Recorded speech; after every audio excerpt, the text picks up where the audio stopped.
haven't met before, I know most of you. Um, Welcome to our training today on local incentives. I think it's going to be a great time to hear what some other localities are doing with some of their incentives and kind of get a case study on a current locality that's currently going through all of their incentives and looking at what might be best for them to include and maybe some things to let go of. So I think it'll be a great time. I'm going to go ahead and turn it over to Kate and Mandy and get started.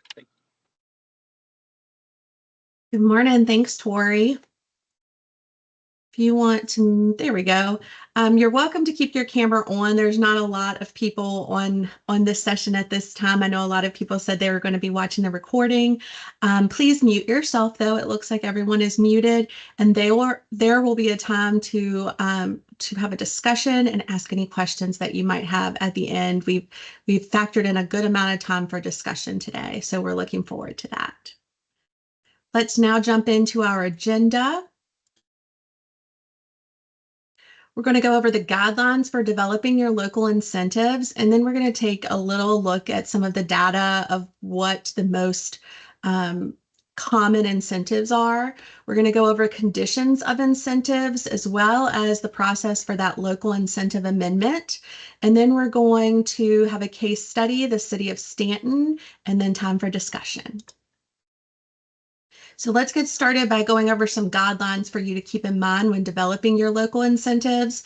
It's important that local incentives not only help to attract new businesses, but also assist with retention and expansion of your existing sectors. Local incentives that are developed should be directly related to your economic development strategy and goals. And with that in mind, it's important to bring all stakeholders into the discussion in order to ensure that those goals are being met.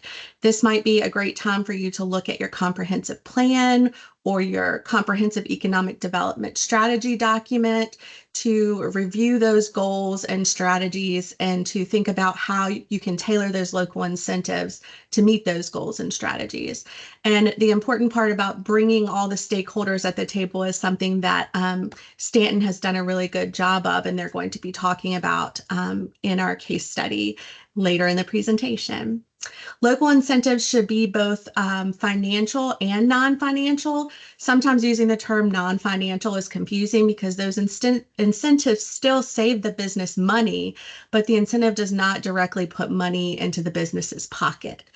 Examples of non-financial incentives include your accelerated permit process or your accelerated any type of process that you might have at the local level that you could do for the businesses, job training, and design assistance.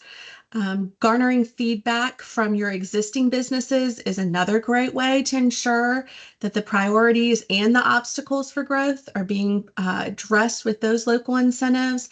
And it's a great time to utilize your relationships that you have in your communities with your local chamber or your local Main Street organization to possibly come in there and have a discussion with the businesses and get direct feedback from them about what they would most benefit from. Next slide, we're going to look at some more guidelines. In addition to local incentives, in addition, those local incentives should reward businesses that invest in the zone through both job creation and or investment. An important role of those local incentives is to fill in the gaps of the state incentives. So that means providing incentives at the local level that are not covered by the state incentives. So when we talk about those qualified real property investments, for instance, we talk about those hard construction costs. So we have some great examples. We're going to be giving those later in the presentation about local incentives that really do fill in those gaps and include things that are not included with the state incentives. So something that maybe wouldn't be considered a qualified real property investment at the state level could be covered by a local incentive. All local incentives should have measurable outcomes that can be tracked and represent sound fiscal policy by the locality. It's also important that local incentives do not include something that's available through the entire locality unless specific actions are taken to help encourage greater utilization of that incentive within the enterprise zone boundaries, or a greater benefit is provided within the enterprise zone boundaries. So that kind of goes to your conditions of your incentive. So maybe it's an incentive that you offer throughout your whole locality, but in the enterprise zone boundaries, you offer more of it, or you offer a greater percentage or for a longer period of time. This is a look at some of the incentives that are offered by our localities. So in this, we looked at all 60 of our localities. We have up to 35 here because there are so many diverse incentives that the localities offer, but these are the most common incentives. So you have your permit fee rebate as the most common incentive, and right after that is your real estate tax exemption.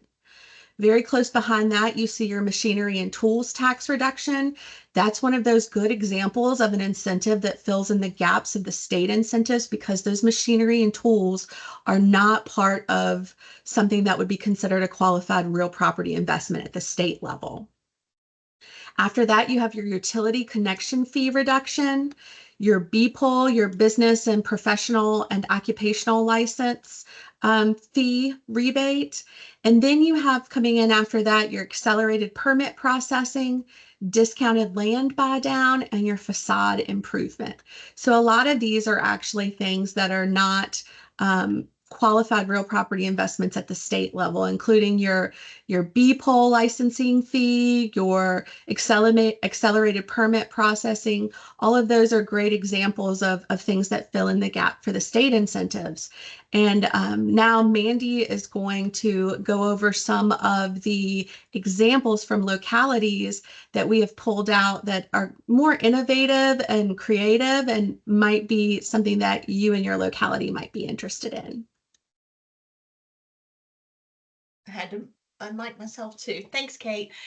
And yes, like she said, these are just a few of them. We know there's more across the Commonwealth and in other local zones, but we wanted to share a few that we felt maybe took into consideration those different types of things we talked about earlier in the presentation. So the first one here is from Winchester, and they have a business development grant for vacant properties. And we have included, of course, the locality as well as the local zone administrator's name, just in case you want to reach out personally. So they do have a grant that equals between 25 to 65% of qualifying business taxes over a 5-year term. It's also based on square footage for projects that substantially rehabilitate eligible vacant properties. They also do have a guideline that results that it must increase the assessed value by at least 75%. So there's a lot of different information in here, but they, it is one of the things that we found very, I guess, unique or interesting is this is targeting vacant properties to be rehabilitated specifically. And then they put other guidelines on them, such as the amount of term that it can have for the 5-year. The qualifying amount is probably based off of the square footage. And then, of course, that they are increasing the assessed value of the property themselves. And while we, of course, said not everyone can be on this call, we're providing this information, but we'll have opportunity to discuss some of the incentives at the end of this presentation if there's more questions. And get there. So this one is from Henrico County. I'm down here in the south, so say Henrico, might be Henrico for you guys. Offsite improvement grant for draining, water and sewer, extending broadband, and construction or replacement of sidewalks. So as you can see, they're doing grants up to the lesser of 33% of the cost or $15,000 for off-site drainage, water, sewer, broadband, sidewalk, and bus stop improvements. They do, of course, have a minimum investment in a new building or exterior improvements to an existing building. And they also are putting that the business will create at least one job from a previously low income person. So why is this significant or different? Is because it is addressing something that is not funded by the state real property investment grant because it's off-site improvement. If you all remember or are knowledgeable, the real property investment grant, yes, there are some qualifying expenses that have to do with water and sewer and things, but those have to be on the property themselves and not off-site. Something that's unique to me right here, even individually, is the bus stop improvement. So it's addressing even maybe a public transportation issue for that business itself. This one is something for Roanoke, the city of Roanoke with Alicia. It's a business security grant. And so what they have done is they're working with the police department. And so qualified projects that are in the zone, if they complete the police department's business watch program and they enact security measures that are recommended by the police department, they could receive a reimbursement of their investment in those security measures up to 50% of the cost, but of course with a cap of $500. And so that's something that could be, there could be a budget put on that. Alicia just put a note in the chat on what that is, so we'll look at that as well, because they were addressing that with the EDA. I think of that even in my locality. I know that our police department does community watch or community business checks. That's part of their measures that they turn into the city council on a monthly basis. And so this, of course, just helps keep a community safer, keeps your business safer, could also help with insurance rates. And it's just something very different to be able to take a look at. And I'm going to go into the chat really quick and so I can see. So Alicia said our DA, so their EDA actually just voted on Wednesday. They're going to up that grant amount from $500 to $2,500. That's huge. So maybe she'll share with us a little bit at the end about that. But that, in my mind, I'm thinking, people may go security cameras first, but it could be the types of locks, might even be some windows. Maybe I'm thinking out loud, and Alicia may say, yes, that's going to count or that's not going to count in that aspect of it. But there are a lot of things that can become security issues in a business. And so working with your local police department, you're also involving other people in your locality to help with the enterprise itself and help your businesses. In Scott County, they actually do a CPA fee refund for attestation. As local zone administrators, I know when I was a local zone administrator, I'm pretty sure when Kate was a local zone administrator, one of the things we always kind of heard back was that attestation is so expensive. But it is qualified, it's in the code that it's a requirement. And so what Scott County is doing is they look at if a qualified applicant that applies for the Virginia Enterprise Zone grant, they could be reimbursed up to $500 in CPA attestation costs. And this is probably a pretty, I'm not gonna say easy, but it's potentially easy to look at what you could budget for that, because we can provide 5, 6, 10-year average of how many businesses have applied for grants through the state, and we can provide that to you in your locality. And so then if you decide you want to take this on as a type of incentive, you can use maybe that average so that it could be budgeted and put into your budget each year. So that's something just a little bit different. $500, no, it does not cover the entire cost of it.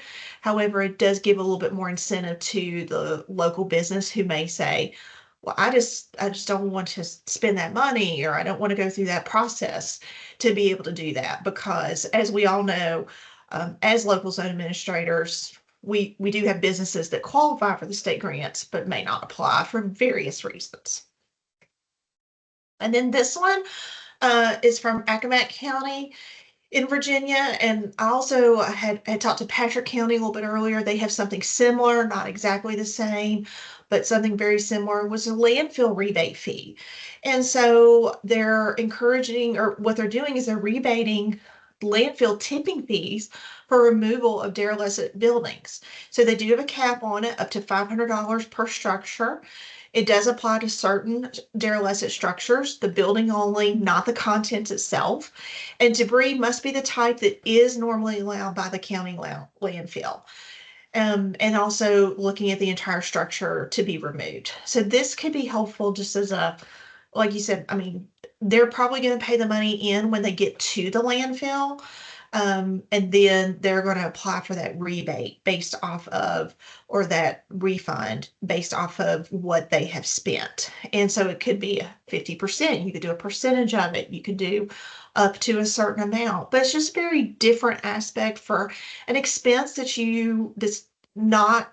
may not be covered by a real property investment grant. It also, somebody may be doing some work and they may not qualify because they don't meet that threshold. So this is something you could think about as far as a certain area is concerned, if someone's going to be doing some remodeling or something of that nature. So we're just, again, throwing out some ideas from some different localities and some unique types of incentives. As you can see, a lot of these are not, a few of these, of course, are not huge amounts. Up to $500 each could be kind of an easy amount to be able to put into the budget itself. Except, of course, Alicia said they up theirs to $2,500. So that could be a little bit different, but it's easier to take a look at something when you have an idea of how much per business that you would spend as well. So again, just a few ideas that we had, or a few that we were looking through. So I am going to review a few other things for conditions if you're looking at changing your local incentives before we get into the case study. So conditions of local incentives, you want to, of course, make sure they're strategically tailored. Local incentives for conditions and eligibility criteria. It's a way of localities to encourage investment and job creation within the zone. So conditions can be placed on the incentives, such as the period of time that the incentive is made available. It could be during the first 5 years of the zone operation. It could be 10 years. And then, of course, you all as a zone would take a look at that and see if that's something you want to do, or maybe you also need to change the amount of money that is being offered on that, or the percentages. The period of time in which a zone business can qualify to receive an incentive, when we were taking a look at many of those that were the tax assessment values, it was up to 5 years, up to 3 years, any of that type of thing. You want to make sure that you are putting that type of information or condition on that. And the eligibility criteria to receive the incentive. Is there a minimum investment? Is there a job creation threshold? Any of those things. So when you're writing out the incentive, you do want to make sure you include any of those conditions along with it. Continuing into that process, eligibility requirements can be a key tool to guide that development. So those eligibility requirements can also be used to target incentives for particular business sectors. Maybe you have a Main Street area, you have a tourism area, you have a technology area, business locations as well. And so if you have different things you're trying to target, then you can be looking at the type of incentive. So this incentive, yes, it may not work well for one type of business or one business sector. We do have a lot that are geared, machinery and tools tax. That's going to be geared more towards a manufacturer versus you may have a retail, meals tax. That's going to be, of course, geared towards your restaurants. Business, one thing we do want to reiterate is businesses and investors, they should not be required to qualify for state incentives to be eligible for local incentives. That is part of this relationship and part of this partnership, is that there is a level of state incentives available, but the local incentives are really meant for you all to be able to either stack on top of those state incentives to help, but also meet those needs in the locality that they may not meet the threshold. It may not meet the qualifying factors such that we reviewed earlier. The real property investment grant has certain qualifications, and so maybe try to find something that is not covered and look at it in that sense. Also with the job creation, that if you're going to be doing some type of grant that has to do with the job creation itself or a job within a locality, they should not have to meet the state incentives to qualify for that. Just as a reminder about amendments, a locality, you can amend your boundaries and or local incentives every 12 months from the date of the last amendment. Just as a reminder, your annual reports must be current for DHCD to approve any amendments. And short little plug, annual reports were due this week on July 15th if that was not turned in. we'll be getting in touch with you. Once DHCD does approve an amendment, the modifications to the zone, they're retroactive back to January 1st of that calendar year in which the amendment was approved. So if you turn in by that November 1st deadline that we have in order for those amendments to be approved that calendar year, they would be retroactive to January 1st. We know this is specifically important in boundary amendments and incentive amendments. It just really is a dependent, and we can have conversations about that if you're doing an incentive amendment only. But please remember, we do accept them on a rolling basis throughout the year, but just to be considered for it to be retroactive to that calendar year, that November 1st deadline is important. And then, of course, requirements are the same for both boundary and incentive amendments. We do want you to meet with DHCD before your public hearing to approve any incentives.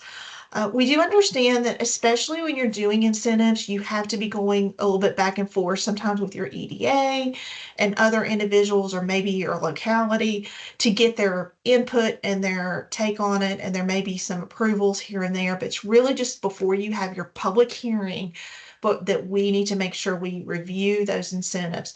We will review them with you that entire time, so we can go through everything while you're going through the process to make sure that they are meeting the guidelines and the code, any changes that you are making. But just make sure that you have gotten the okay from our DHCD staff on those changes before that public hearing. And the reason is, of course, you have advertisements for your public hearing. You will have your public hearing. You'll need to submit those minutes and any comments from the meeting. You will, of course, have a resolution from your governing body. The local assurances would need to be completed and signed. There is a special incentive chart. There's actually two types of charts that have to be completed and submitted in CAMS during the application process. And then, of course, if you are in a joint zone, there's a joint amendment agreement where the other localities in your joint zone would need to sign that as well. So that's just a reminder of the process itself. So now I'm going to turn it over to Jessica Blythe. She's the Assistant Director of Economic Development in Stanton. And I'm just going to tell you guys, she has dug in. That's all I can say is she dug in. I did a visit with her a few months back. It's probably been longer than I think, Jessica, but she has really been going in and just taking a look at their local incentives and what they're offering and what changes they want to make. So I'm going to turn it over to you, Jessica, and just give me a nod to move forward on the slide, okay? Awesome. Thanks, Mandy. Thank you again to Mandy for inviting me to be a part of this. As she said, I have really kind of taken this locally and really kind of tried to really evaluate our current program and create something that will really serve our businesses, both existing and those that are looking to relocate. I will start by saying that I am new in my role. I've been with the city for 7 months yesterday, so very excited. Came in, very eager, but also came in at the holidays. So I had a lot of time to sit and read. And what I read was enterprise zone stuff. So I was able to really familiarize myself with all of the literature that DHCD has put out, as well as the history of our enterprise zone, which made it possible for me to kind of dive deep in. So want to start a little bit with the history of the zone in Stanton. Our current zone has been in existence since 2010. We did have a zone prior to that, but it elapsed, and then the new zone was established in 2010. And I had been saying that our amendments hadn't been, or our incentives hadn't been amended since 2016, but as I've been looking, really they haven't been amended since our zone was reestablished in 2010. So we have 8 incentives currently that serve a broad range of industry, but have a lot of limitations, and they're very targeted, which I think served a purpose when they were first put into place, but when they weren't touched for 15 years, those purposes and the strategy in the city has changed a lot. So the first kind of inkling for us that something needed to be changed was our utilization rate. So our local incentives, again, of the 8 that we have, 2 had been utilized since 2017. So again, that kind of told us at the city that, you know, a lot of these incentives aren't incentivizing for our local businesses. So we need to reevaluate. So I did a lot of data processing. I pulled the grant report from last year and looked at all of the local incentives. And as Mandy and Kate presented earlier, found the same thing that they were talking about with what the most common incentives that were offered were. At the same time as digging into Enterprise Zone, I also was starting to do our business retention survey. And so found that this was going to be a great opportunity for us to get feedback from our businesses. One, about what are the challenges and the struggles that they're facing right now? What was their knowledge of the Enterprise Zone? Had they participated in the past? Are they interested in learning if they didn't know about it? And would they be willing to serve on a stakeholder committee? So we took the data that we collected from our survey. I took the data that I had analyzed from what was locally available and presented that to my EDA.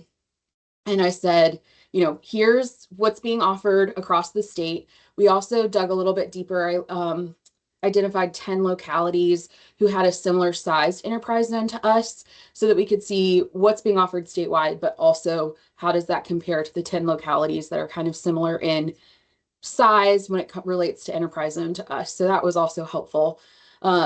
But really tried to make the case to the EDA that, hey, this is something we need to address, and here's a starting point. And they gave me the graces to start running with that. Mandy, if you'll advance one slide for me. So once I had all of my data, I started trying to piece together some proposed incentives to bring to my EDA. One of our current incentives, just to make a point of what Mandy was saying, our real estate tax abatement program that we previously have or currently have included in our incentives, there's also a citywide program that addresses the same thing, and the incentive, the reimbursement on the citywide program is better than what's offered in the enterprise zone.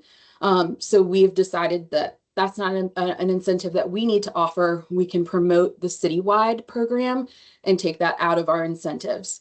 So this incentive that we're looking at now is one that we want to use to target our larger manufacturers and larger businesses. One of the things that Mandy and I have talked a lot about, and with these slides you'll kind of see, is I wanted to be really purposeful in what I was bringing forward. So here you can kind of see who we're targeting, what we're proposing those benefits to those businesses would be, some of the requirements that would be required of those businesses. But at the bottom, I really wanted to attach new incentives to the gaps and the needs that I was seeing from our survey, and anecdotally, the conversations we were having with our businesses. So here, we wanted to kind of combine two of the incentives that we already offer to address some of the capital investment barriers, needs to modernize equipment for some of our existing businesses, create some competition for manufacturing sectors so that we can kind of stand out around in our region. And then also we want to incentivize the job creation for our employers. Mandy, if you'll advance again for me. So I also wanted to bring up an incentive that, based off of the data and some of the feedback, we thought was a really great idea. This was a loan interest buy down program. The EDA was like, yes, this sounds great. We thought this addresses the capital access challenges that our businesses are seeing. We wanted to be able to activate some of those vacant storefronts. So being able to offer this, we thought, would incentivize folks to come downtown. Financing was a big thing that came up in our survey, so we felt like this was a way for us to address it. But after I presented my proposed incentives to my EDA and got a kind of like green light, I had 2 different stakeholder meetings. So everyone that had expressed interest on our survey of participating hands-on in this process, I invited to come and see the proposed incentives and give us their feedback. I ended up having 2 different stakeholder sessions. And in the second session, as we were talking about this and questions were being asked, we realized this didn't really meet the goal that we wanted it to. We wanted to help our businesses access capital. And really what this was doing was further incentivizing those who have already accessed capital or who were able to access capital. So there was a lot of discussion. One of our partners that was in that stakeholders group is Shenandoah Community Capital Fund, who works with some of our startup businesses and local businesses to help them secure funding and offers loans. And so this, with them, we are talking about, this is a different program that we're talking about. We're talking about working with our local lenders, working with SCCF to make our businesses more financially viable for loans. So we decided to take this incentive, shelf it, and make it a separate program. And then Mandy, if we have that next slide. And based off of the feedback that we got in our first session and then in our second session, we decided to create this marketing support incentive. One of the incentives that I've proposed has to do with technology. Similar to Alicia's, with security, we're offering a % up to a capped amount for our businesses to implement technology, whether that's a point of sale system. We have a local cinema that wants to do a kiosk system, and also part of that, our requirement has training, so they can get additional funds if they include training for their workforce as part of that initiative. That received really great feedback from our stakeholders, and we saw it as a way when folks are starting up that we're limiting the amount of capital that they have to invest right off the bat. Similarly, with this marketing support incentive, we found that this is a way that we can help capital at the beginning, or as a business is relaunching or going through a change, to support them with that investment and give them some capital support while they're working on either establishing or expanding their business. So again, you can see here, we're looking at targeting new businesses and expanding businesses. We're proposing $2,500 for marketing activities, up to 50% of the total cost. However, if they're using a local Stanton designer or digital marketing firm, then we would be supporting or granting 100%, up to 100% of their request. And then we, in the application process, have kind of gone through and looked at digital, traditional, what would qualify, what wouldn't.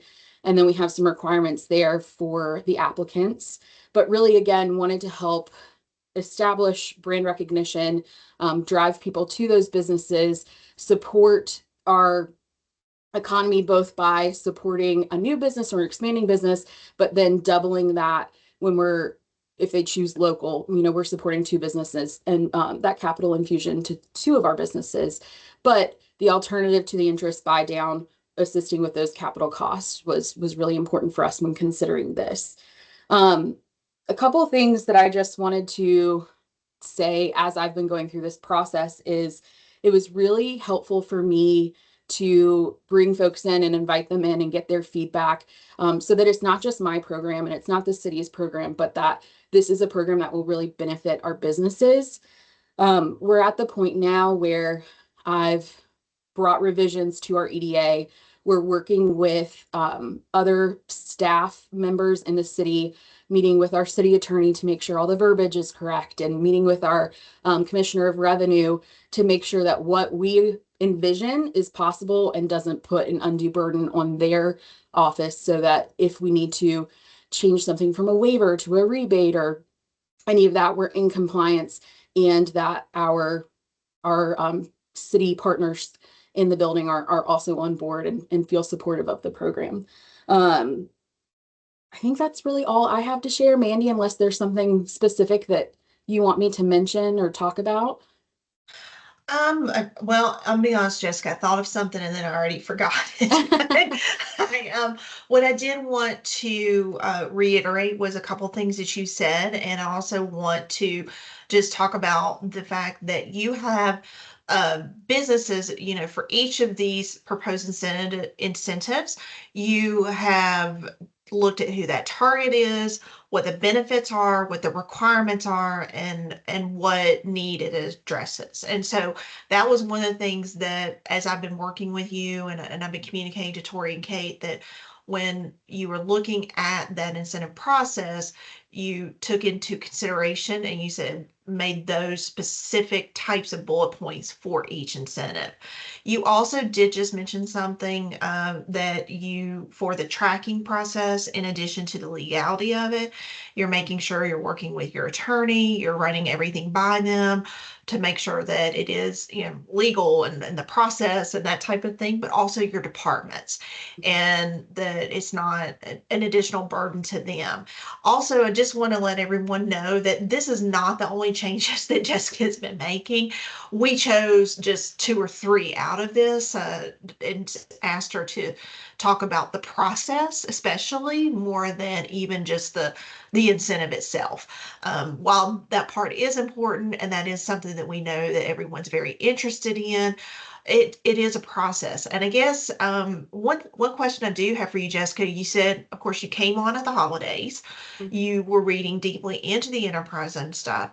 When did what's been kind of your calendar timeline for all of this? Do you mind sharing that? No, not at all. So when I started reading everything in my head, the November 1st deadline, I was like, okay, that's what I have until November 1st really to get all of this together. And from there, I kind of worked backwards to see when we needed to have our public hearings and when council would be able to meet, giving myself a window of time to get stuff to DHCD for their review. So really, I have less than a month to kind of finalize everything that's done. But our EDA meets regularly every other month for their regular meeting. And so that allowed me to have those off months to do our enterprise zone kind of updates and committee meetings. And so that was kind of how I broke up my work. I do have a timeline I can send to you, Mandy, that I presented to our EDA of, deadlines we needed to meet, but also what our meetings would look like and what our objectives for each of those meetings were. We did our business survey in February, wrapped it up. We were hoping to wrap it up the end of March, but we extended it through the middle of April. So that was also kind of a driving factor. I needed January to kind of get that together. Early February, we went to print, mailed those out in the middle of February, started kind of doing that deep dive of data during that time so that in April, I could present to our EDA the results from our survey and my initial thoughts on here are some categories that we might want to build around. Brought those proposed incentives to them. Then in May and June, had my stakeholders meetings. And then the end of June, we had our EDA meeting where I presented again, based off of the stakeholder groups, what the updates to those were. And so now is when I'm kind of in that zone working with our city attorney, our commissioner of revenue, community development, because one of the ones we have proposed has to do with permits, and not just waiving fees, but also creating checklists for support, so that when folks come, they kind of get that roadmap. Kind of back to your point of financial and non-financial benefits, and just making sure that we're continuing to focus on being business friendly, and kind of writing that into some of our program helps keep people accountable. Another thing I haven't mentioned is that we're also doing a boundary amendment. And so that has also kind of what I'm spending a lot of time on right now is our boundaries have not been touched since 2010. And a lot of our parcels have changed since then. So I'm having to go back in and look parcel by parcel, and look at zoning to determine who's still eligible, who can I take out. And at the same time, our community development is going through a big zoning initiative. So in 12 months, well, really in 4 months, zoning may look a little bit different. Some of those that are currently included in our our business, but are actually used as residential are going to be switching to a residential zoning, but I can't take them out yet without, some pushback from those folks. So we're knocking out the easy ones that we can say, oh, you're zoned residential, you can't use this program, let's take you out, to get as much acreage as we can, because there's a local initiative to push out towards the west end of the city and include more parcels there. So again, part of our strategy to revitalize that end of town is including it in the enterprise zone to promote these things. Okay, thank you. And I know, Yeah. and what I would say is you mentioned strategy and your economic development strategy too. And so I know that all of our LZAs do wear a lot of hats. And so taking on these tasks has been a heavy load. And I know it's a heavy lift for most individuals. And so I would encourage you that even if you're not doing everything, if you don't go through a total rehaul, as I would say, maybe you do it one small one at a time. So Jessica, we're going to kind of finish up and then we'll open it for some questions, if that sounds okay, and discussion. So I just do want to remind everyone that our statewide annual report that is listed on our website, it's also in this presentation. It does have a summary of everyone's local incentives. And if I remember right, I think that's probably where you got most of your information, right, Jessica, when you're doing some data analysis. And we appreciate you sharing that with us so that we could help take a look at that as well. And then if it's we do want to go ahead and just offer an opportunity for discussion, something we don't get to do a whole lot. If you have an incentive you want to share, if you have a question about the incentive that we presented, we do have a few of those local zone administrators on here. So feel free to turn your camera back on, unmute yourself when you want to ask a question, and or raise your hand, and we will go from there. I am going to just stop the sharing of the presentation for these purposes. You will get a copy of these in your email at a later time. Okay.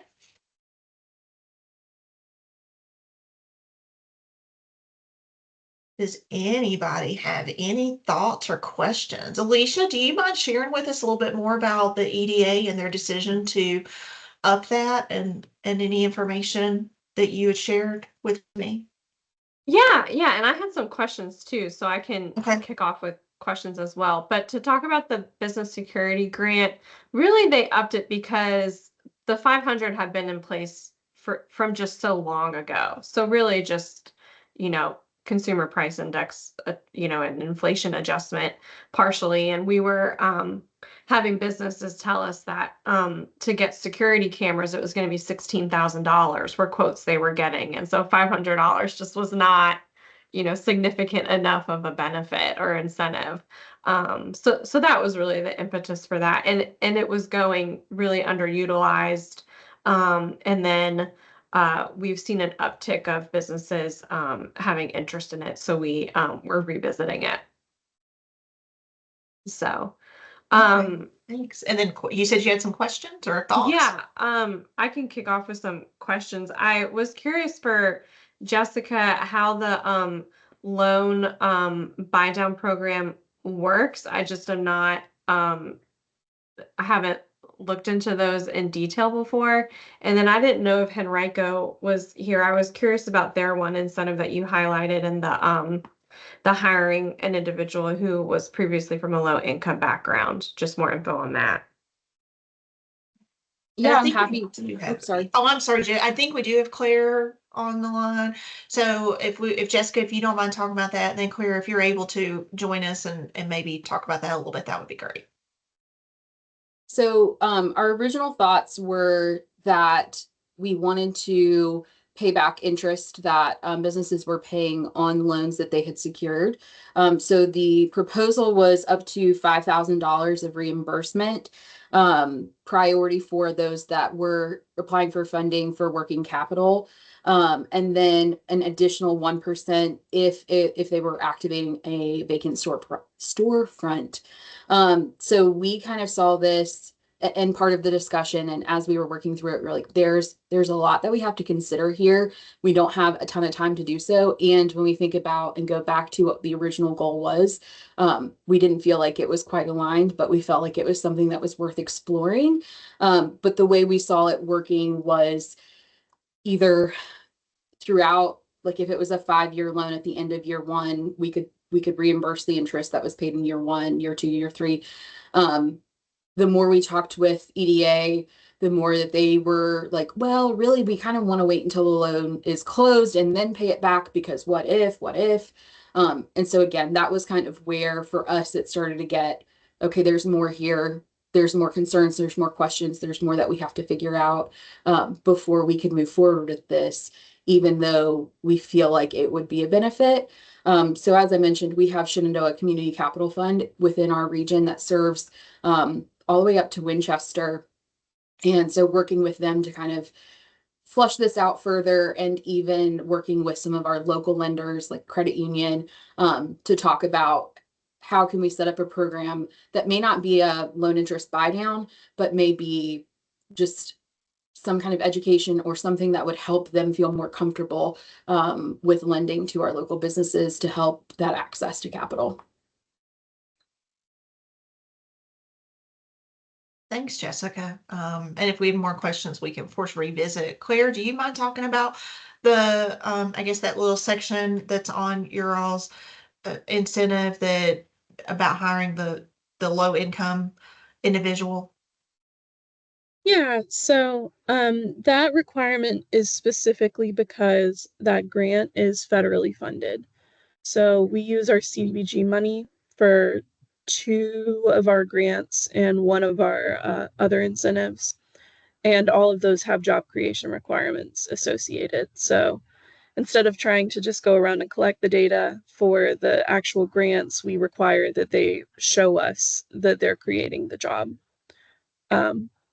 That's actually one of our least utilized incentives, mostly because of the federal requirement. We're seeing more interest in a partner program that we have where it's locally funded instead. So take that with a grain of salt. When I spoke to Claire about that incentive, and she told me that it was not very heavily utilized because of those kind of more strict federal requirements with the CDBG funds. It didn't make me not want to share it, because it is something that a locality could do with your own funds without having to have the requirement or the requirements of the federal funding. So you could make the grant less complicated if you want. Another thought that I wanted to add too is that with the Scott County grant, with the rebate or reimbursement for the CPA attestation, theirs doesn't specifically say, I don't think, whether it's for the RPIG or the JCG, but I would probably recommend that you would look into seeing if it would be most helpful in your locality for the JCG. There's a certain point with the JCG where they're not getting enough grant money to apply for the grant, having to pay that CPA attestation, and it really could tip the scale on whether or not they apply for the grant or not at the state level. And it still helps with the RPIG, but the RPIG is usually giving them a lot more grant money for that large investment that they've made into the building. And Jessica, I just want to thank you again. Jessica sent us all of that great data that she put together, and we used that for the slide that we had as well. It was very helpful, and it was also very interesting. And I'm very curious, is there anything that anyone wants to share, maybe an interesting incentive that you're looking at or that you've heard of and you want more information about? This is a great time to just chit chat with your local LZAs about that. I would also Local say LZAs is redundant. I'm sorry that I said local LZAs. Or if you're swirling one in your mind and you want a little bit of feedback from your LZAs, this is maybe an opportunity to talk about that.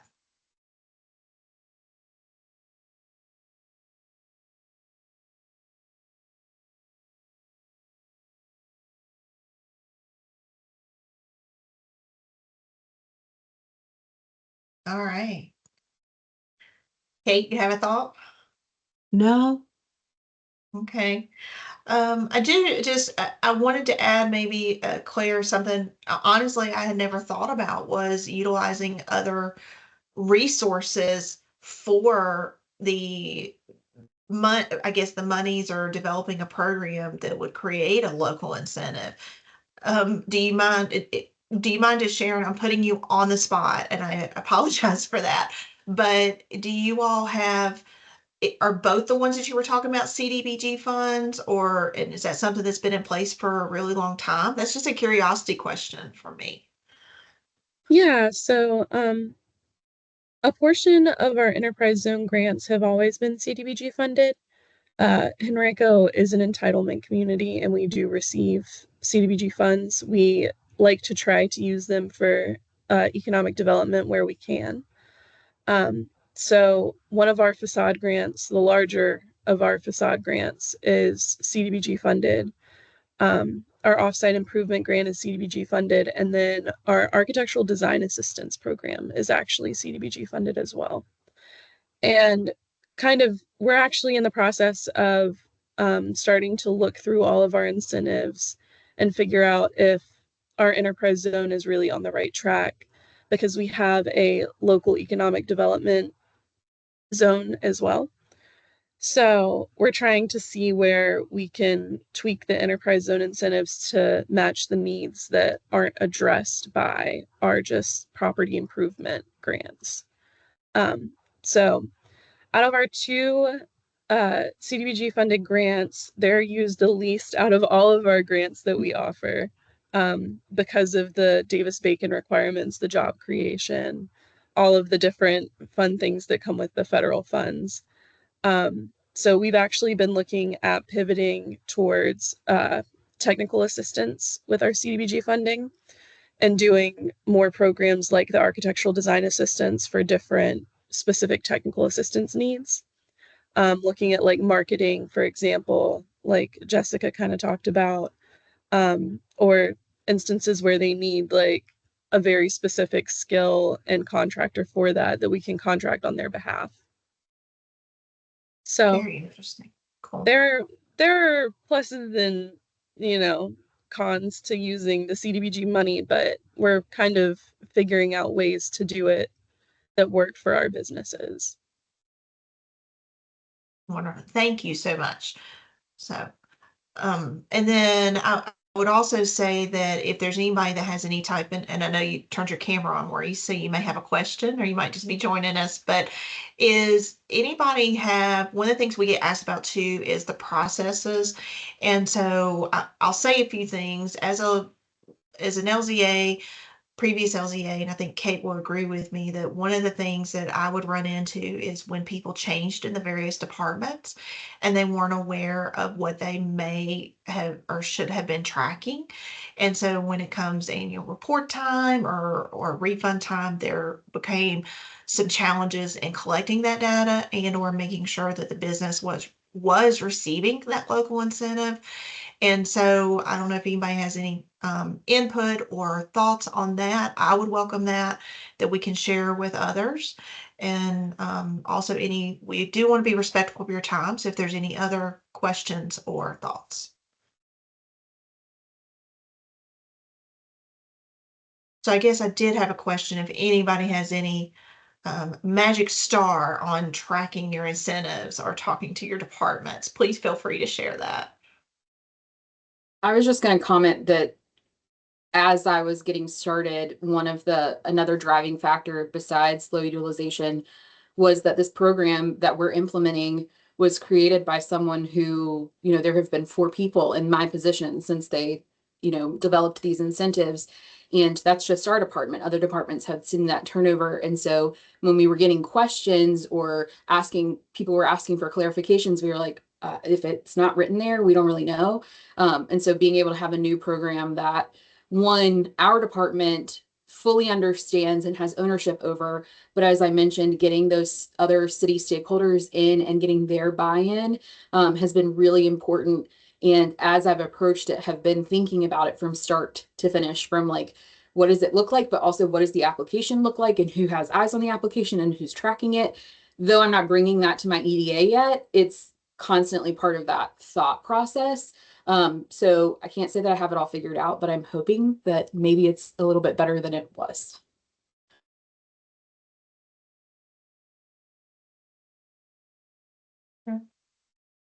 Well, I just wanted to say thank you. Thank you again, Jessica, for taking the time to share with us today and letting us share your process. And I know you're working on some deeper information on that you'll probably be sharing with us at a later time. And to everyone else that has joined us and also allowed us to share your incentives, in addition to just sharing your thought processes. Tori, want to make sure anyone who has any other questions has the opportunity to ask them, or Tori and Kate, if you have any closing thoughts. Nope, just thank everyone for attending, and If you do have any additional questions as you're considering either boundary or incentive amendments, please feel free to reach out to our team.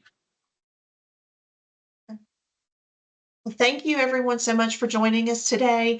We will, this was recorded. We will be sharing that with you all who did attend, and of course, all of our other local zone administrators in the state who were not able to join us today. So be on the lookout for that. And if you have any questions, reach out. We'll be talking to you guys soon. Thank you. Thank Thank you. you. Thank you. Thank you.